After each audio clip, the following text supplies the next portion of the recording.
श्री हरि श्री हरि श्री हरि। श्रीमद् भागवत जी के तीसरे स्कंद का 10वां अध्याय। श्री मैत्रेय जी द्वारा 10 प्रकार की सृष्टि का वर्णन। विदुर जी बोले, हे मैत्रेय जी, कमलनाभ भगवान के अंतर्ध्यान होने पर ब्रह्मा जी ने इस सृष्टि की रचना किस प्रकार की, आप क्रमशः सबका वर्णन कीजिए। सूत जी बोले, हे शौनक जी, धर्मात्मा विदुर के ऐसा पूछने पर मैत्रेय जी अति प्रसन्न हुए और विदुर जी के पूछे हुए प्रश्न का उत्तर देते हुए बोले,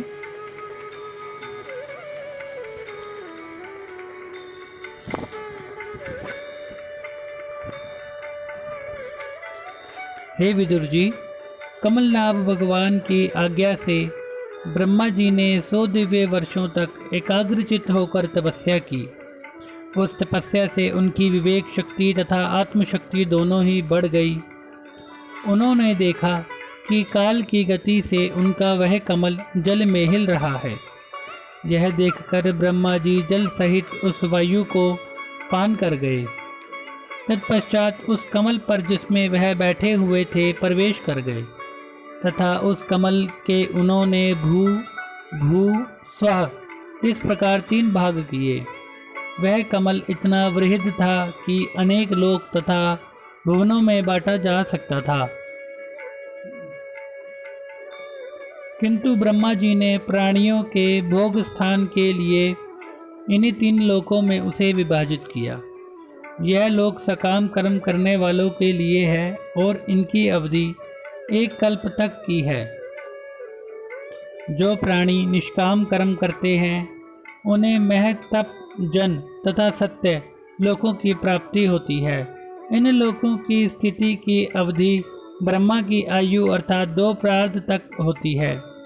विदुर जी बोले, हे भगवान, आपने काल भगवान की शक्ति के विषय में जो बात कही थी उसका वर्णन विस्तार पूर्वक कीजिए। मैत्रेय जी बोले, हे विदुर जी, सत्व रज तम इन गुणों के फलस्वरूप यह महतत्व आदि के रूप में प्रकट होने वाला आदि अंतरहित ही काल है। भगवान उस काल की प्रेरणा से ही अपनी लीला के साथ इस सृष्टि के रूप में प्रकट होते हैं। प्रथम यह संपूर्ण विश्व भगवान की माया में लीन होकर के ब्रह्म रूप में ब्रह्ममय था।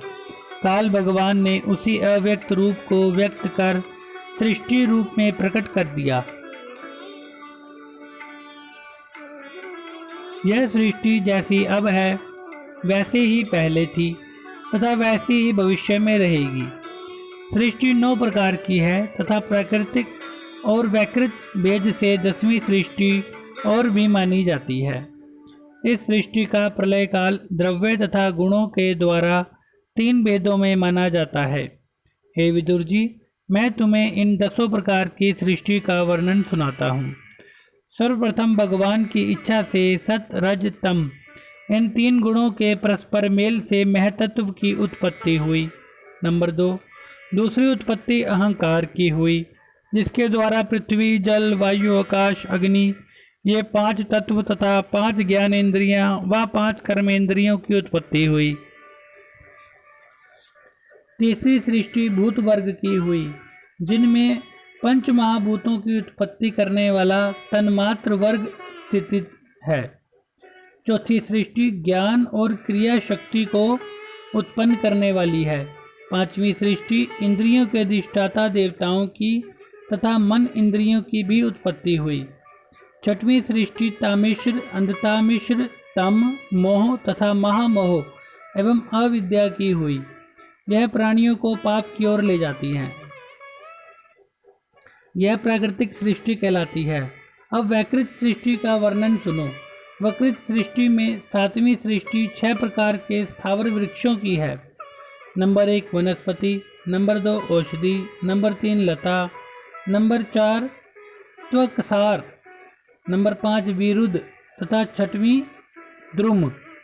8वीं सृष्टि पशु पक्षियों की हुई। यह सृष्टि 28 प्रकार की है। इनमें तमोगुण प्रधान है। इनमें 1 खुर वाले, 2 खुर वाले, 5 नख वाले गाय, बकरा, भैंसा, गधा, घोड़ा, कुत्ता, गीदड़, भेड़िया, बिलाव, सिंह, बंदर, कछुआ, मगर आदि पशु हैं व उड़ने वाले पक्षी हैं। मनुष्य रजोगुण प्रधान है। स्थावर पशु, पक्षी तथा मनुष्य यह सब वैकृत सृष्टि कहलाते हैं। यह देव सर्ग कहलाता है। इसके अलावा कौमार सर्ग है, वह प्राकृत तथा वैकृत दोनों ही प्रकार का है, जिसमें सनत कुमार आदि ऋषि, देवता, पितर, यक्ष, राक्षस, गंधर्व, अप्सरा, भूत, प्रेत आदि ये 8 प्रकार की सृष्टि मानी जाती है। हे विदुर जी, इस प्रकार संकल्प भगवान ब्रह्म के रूप में प्रकट होकर सत्वगुण, रजोगुण तथा तमोगुण से व्याप्त इस 10 प्रकार की सृष्टि में अपने ही रूपों में प्रकट करते हैं। इति श्री दशम अध्याय श्री हरि श्री।